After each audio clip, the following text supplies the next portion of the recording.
Good evening, and welcome to our program tonight with special guest Bruce Ryder. Can you tell us a little bit about yourself, Bruce? So yeah, like you said, my name is Bruce Ryder, CEO and founder of Rydustrial Arms. And what is Rydustrial Arms? Well, we specialize in the innovation and distribution of arms and armor for warfare. And your company's had quite an impact on both sides of the war, hasn't it? I'm not denying that we deal to both aspects, but, to us, a client's a client. And another dead patriot is nothing more than a corpse, What? No, I didn't mean it like that. Oh, but I think you did. Are you aware that 53 Australians, 86 Americans, and 32 British soldiers are dead as a result of your weapons? Look, when the cargo hits the military bases, it's not my problem who dies. Is that really what helps you sleep, Mr. Ryder? I go to sleep very well to the sound of a better tomorrow I'm creating myself. Oh, and how is that? Look, I know the things I'm doing now are bad. But one day, these people, these men who've caused so much grief will look back at the things that they have done and they will say enough.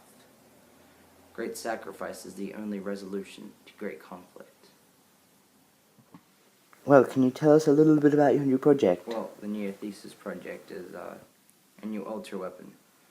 The weapon to end all wars, without chemicals and all that. It's strictly U.S. property, so you shouldn't fear me giving it away or whatever, but, the kids down in tech call it the Peacemaker. It's kind of stuck. And what is it, Mr. Ryder? Well, it's a 12 centimeter can which contains 40 billion nanobots.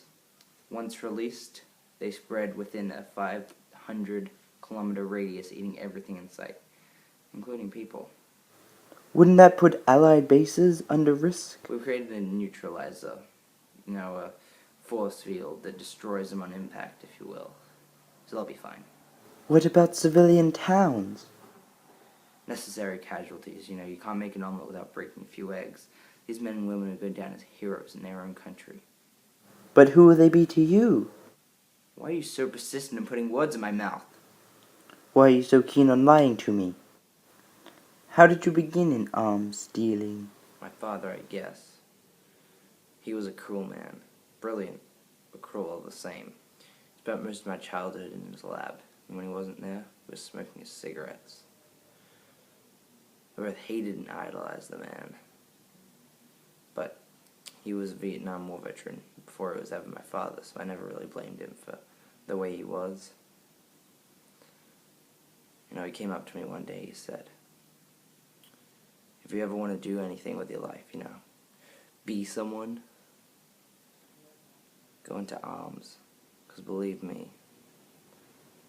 the way we're going, there is no future beyond warfare. So, I finished school with no real plan. I remember those words and, here I am. And looking back on it now, would you change anything? I don't think so. I know I made some mistakes, but I don't think there's anything I would take back. Is that really what you believe, or is that just what you want to believe? You know what I think, Mr. Ryder? Go ahead. I think you're scared. Ashamed of the things you've done. But God forbid anyone notice. You're nothing more than a child with a gun, unaware of the power he holds, yet so happy to use it. There really is no winning here. No matter what I say, you're just going to turn it back on me, aren't you? You're right, because it's not about the things you say, it's about the things you do, and you've done some pretty dark things, Mr. Ryder. And that's all we have time for this week. Jesus, can I leave now? Bruce. What? There are two types of people in this world. The ones who will cross the line to save a life, and the ones who will cross the line to take one. The question is, which one are you?